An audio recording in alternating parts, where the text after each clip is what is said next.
जनस्वराज पदयात्रा के 42वें दिन जिला अधिवेशन की पूर्व संध्या पर प्रशांत किशोर ने बेतिया स्थित महारानी जानकी कुंवर कॉलेज पदयात्रा शिविर में मीडिया से बात की।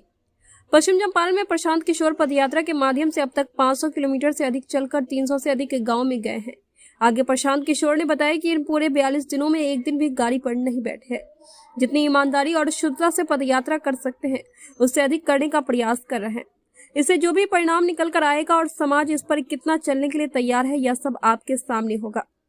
प्रशांत किशोर ने कहा कि मैं कोई समाज सुधारक नहीं हूँ, हम मिलकर केवल समाज के स्तर पर एक प्रयास कर रहे हैं जिससे एक स्वच्छ राजनीतिक व्यवस्था बनाई जा सके, जिसमें मेरी भूमिका केवल एक सूत्रधार की है।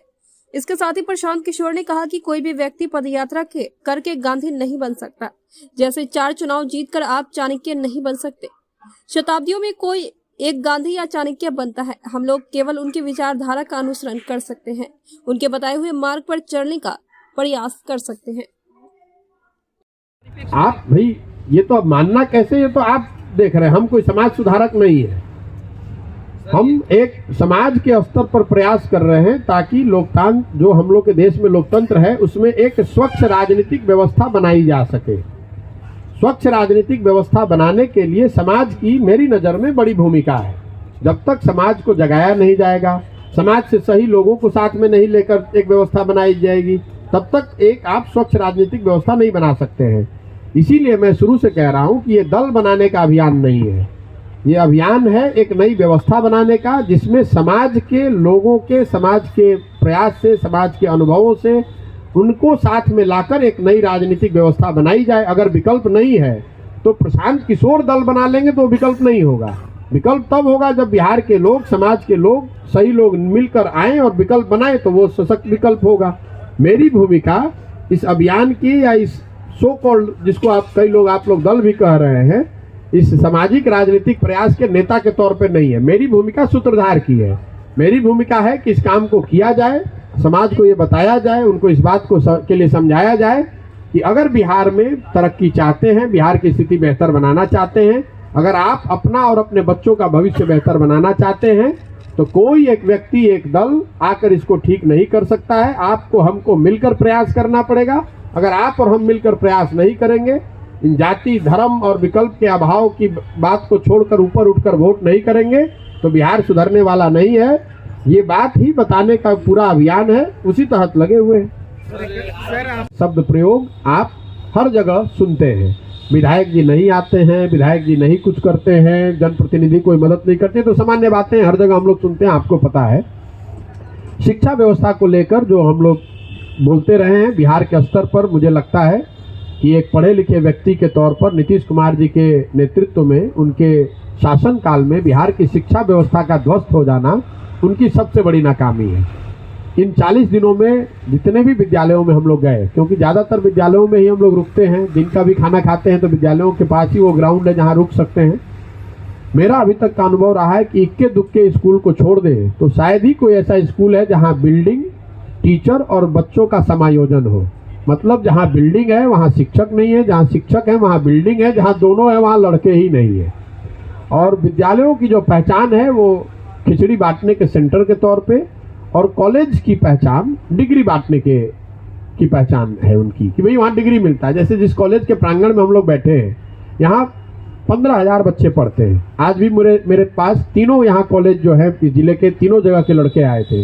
उन्होंने बताया कि हम लोग एडमिशन के टाइम पर आते हैं, एडमिट कार्ड लेने आते हैं और फिर परीक्षा देने आते हैं, डिग्री मिल गई। तो मैं एक शब्द में अगर कहूँ तो जो बिहार के शिक्षा व्यवस्था के बारे में जो चीज़ मैं चंपारण में देख पाया हूँ कि स्कूलों में खिचड़ी बट रही है, कॉलेजेस से डिग्री बट रही है, पढ़ाई कहीं दोनों में कहीं नहीं हो रहा है। ये मोटे तौर पे शिक्षा व्यवस्था को लेकर इतना ही कहा जा रहा है। इस विद्यालय इस कॉलेज की अगर आप बात करें, यहाँ मुझे बताया गया कि 62 या 64 प्रोफेसर होने चाहिए, 15,000 विद्यार्थी हैं, इतना बड़ा प्रांगण है, इतनी बड़ी बिल्डिंग है, तो इंफ्रास्ट्रक्चर की कोई कमी नहीं है। लेकिन शिक्षक 32 हैं, 15,000 छात्र हैं, क्लास कैसे ही करा, अगर चाहे भी तो नहीं हो सकता है। तो ये स्थिति कमोवेश हर जगह है।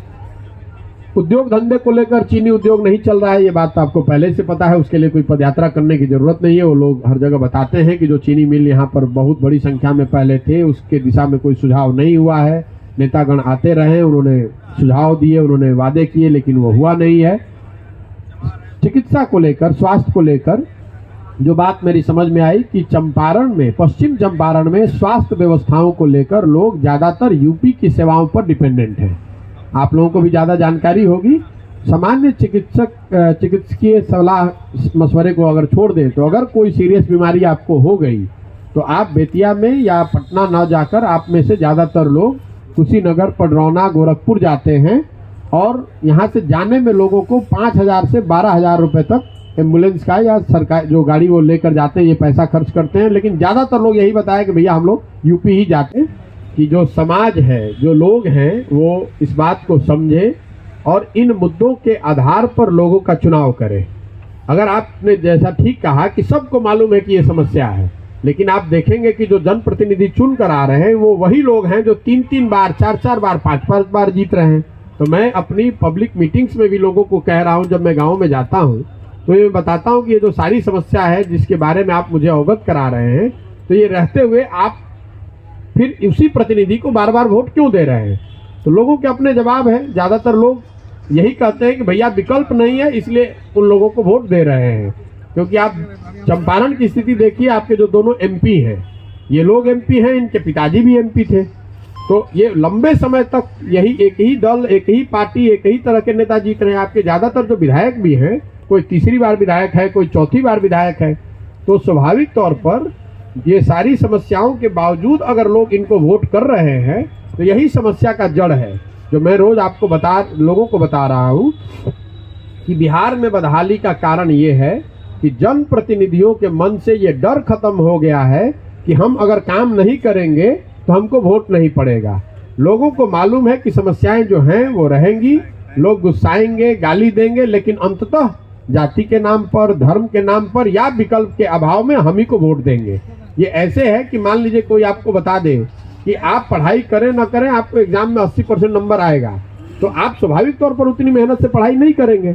लोकतंत्र की मूल में जो बात है कि हर 5 साल में आपको जनता के सामने एक परीक्षा पास करना पड़ता है, जो आपके किए गए कार्य के आधार पर होना चाहिए। यहाँ पर वो हो ही नहीं रहा है। या तो जाति के आधार पर जब वोट पड़ रहा है तो जाति के आधार पर लोग इन समस्याओं को भूलकर जाति के आधार पर वोट कर दे रहे हैं, या धर्म के नाम पर दे रहे हैं। और कुछ ऐसे बहुत बड़ी संख्या ऐसे भी लोगों की है जो इन दोनों से अलग भी हैं, तो वो विकल्प के अभाव में उनको ऐसा लगता है कि कोई विकल्प नहीं है, इसलिए जो उनको बेहतर विकल्प लगता है उसको दे देते हैं। पूरे बिहार में जो बात है वही बात चंपारण में भी है कि एक बड़ी जनसंख्या भाजपा को और एनडीए को इसलिए वोट कर रही है कि वो लालू जी के आतंक राज या जंगल राज को वापस नहीं देखना चाहती है।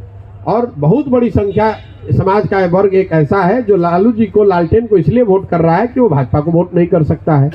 और इस मजबूरी का दलों के द्वारा फायदा उठाया जा रहा है, क्योंकि उनको ये फ्री का वोट मिल रहा है, उनको कुछ करने की जरूरत ही नहीं है। उनको मालूम है कि जो लालू जी के